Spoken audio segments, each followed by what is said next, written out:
Get ready for Motorcycle Mania. It's the only way to describe a visit to the Barber Vintage Motorsports Museum in Alabama. It is absolutely breathtaking. You can read all the brochures and look at the websites, but there's no substitute for coming here. This 5-floor building boasts a massive collection of over 1,300 vintage and modern motorcycles.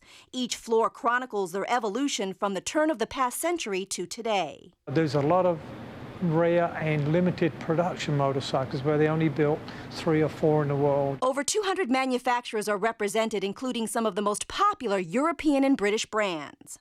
This is a typical 50s and 60s Triumph motorcycle. Rare finds include this lilac CF40 from Japan, a beautiful blue and red Briton from New Zealand, and this award-winning 1959 AJS E95 Porcupine. The machine won the Pebble Beach Concours last year, first place.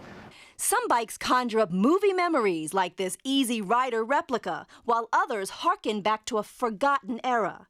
Attendee David Gibbs marvels at how technologically advanced these machines have become. The most intriguing thing is to be able to visually trace the history of the machine from where it was initially nothing more than a metal frame with a tiny engine on it. When the bikes are not on display, they are stored here in this 8,000 square foot storage room. So Brian, this is an area that most visitors don't get a chance to see, but boy, is it well worth a look.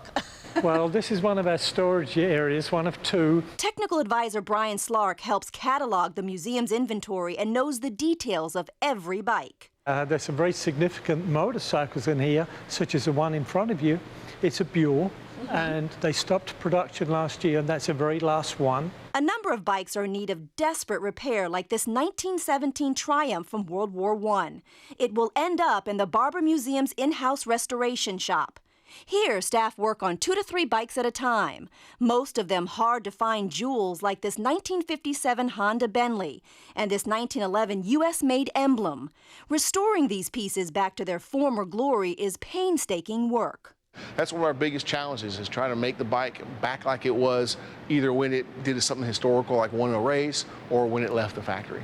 The goal is to repair the bikes so they're fully operational, a philosophy that dates back to the origin of the museum and its creator, George Barber. The Alabama native raced Porsches in the 1960s, then turned his attention to restoring motorcycles. He liked the fact that you could enjoy the engineering on the bike when it was done, still see the gearbox, the engine and all the mechanicals. So that kind of just kindled that spirit, and he bought 1, he bought 2, and before you know it, he had 300. Barber wanted to preserve the history of these mechanized machines, and in the decades since has amassed an impressive collection. Just ask this British motorcycle buff. I think it's superb. Yes, ma'am. Why do you say that? Because there's such an array of machines and they're immaculately restored. Separated from the sea of military bikes, Indy cars, and other wheeled wonders is a special area dedicated to Lotus vehicles. This is a 55 Mark 9. Okay. This is a late 55 Mark 10. And this is another one that raced at Le Mans? Mm-hmm. Okay. Assistant manager Lee Clark is responsible for the 45 cars on display. We want to present the total history of Lotus, so it's important for to get the experience of going from the beginning to the end of a Lotus collection. Like the motorcycles, they too are restored in the shop downstairs. I had to fabricate new doors for this Lotus 17, and at this time I'm making the inner door skins to reinforce the outer door skin. It's arduous work, but the folks at the Barber Museum are dedicated to bringing these automotive masterpieces to life. And it's certainly appreciated by those who flock to this motorcycle mecca for a lingering look at these fully restored snapshots in time.